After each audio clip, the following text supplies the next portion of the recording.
नमस्कार, मैं हूं आपके साथ इंशान। नेशनल टुडे 24 पे आप सभी का बहुत बहुत स्वागत है। बता दी ये खबर उत्तर प्रदेश के फिरोजाबाद से।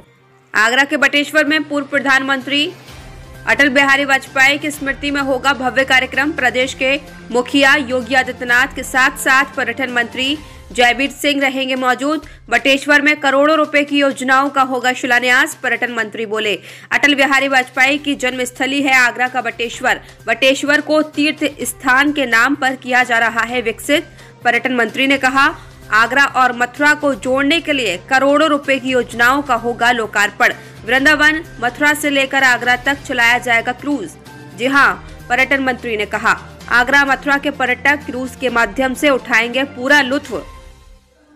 पर्यटन और संस्कृति विभाग दिन प्रतिदिन रेवेन्यू बढ़ाने का कर रहा है काम। जयवीर सिंह ने कहा। रिपोर्ट ऋषि पंडित। स्वर्गीय प्रधानमंत्री पूर्व प्रधानमंत्री आदरणीय अटल जी का जन्मदिन है और जन्मदिन के पावन अवसर पर क्योंकि उनका मूल जन्म स्थान बटेश्वर है, बटेश्वर उनकी जन्मभूमि पर उत्तर प्रदेश सरकार के पर्यटन और संस्कृति विभाग के द्वारा आदरणीय अटल जी की स्मृति में बहुत सारी योजनाएं देने का काम किया। लगभग 115 करोड़ की परियोजनाओं का शिलान्यास और लोकार्पण का कार्यक्रम। कुछ योजनाएं तो कंप्लीट हो गई हैं, उनका लोकार्पण का कार्यक्रम, कुछ योजनाएं कल शिलान्यासित होंगी।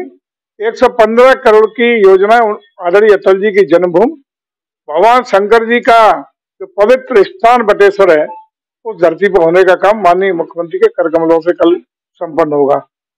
साथ ही साथ उत्तर प्रदेश की पहली हेलीपोर्ट सेवा आगरा और गोवर्धन दोनों सेवाएं कल उसी अटल जी की जन्मभूमि से शुभारंभ करने का काम भी माननीय मुख्यमंत्री के कर कमलों से संपन्न होगा और वहां एक बड़ी जनसभा का भी आयोजन आदरणीय अटल जी की जन्मभूमि पर प्रस्तावित है।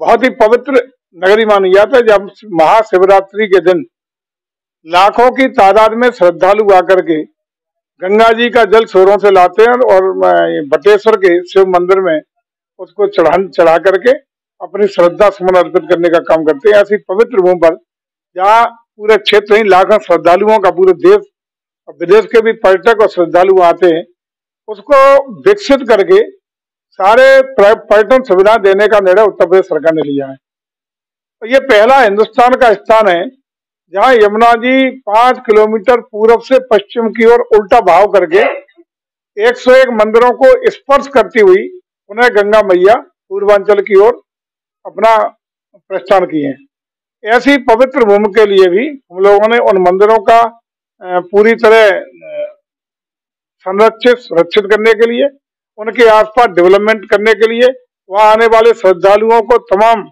पर्यटक सुविधाएं देने के लिए और साथ ही साथ रपड़ी का जो जंगल है यमुना जी के किनारे, वहां भी इको टूरिज्म के अंतर्गत विकास योजनाओं की शुरुआत की है। ये योजनाएं 100 करोड़ रुपए से ज्यादा की हैं। और इसके साथ ही साथ हम लोगों ने एक प्लान बनाया है कि यमुना जी में गोकुल से मथुरा तक और मथुरा से आगे बढ़ाते हुए उसी परियोजना को क्रूज चलाने के लिए इको टूरिज्म के अंतर्गत हम बटेश्वर से लेकर रपड़ी तक उसको आगे बढ़ाते हुए जल परिवहन करके पर्यटकों के लिए आकर्षण का केंद्र बनाने का काम फिरोजाबाद से लेकर गोकुल मथुरा तक करेंगे।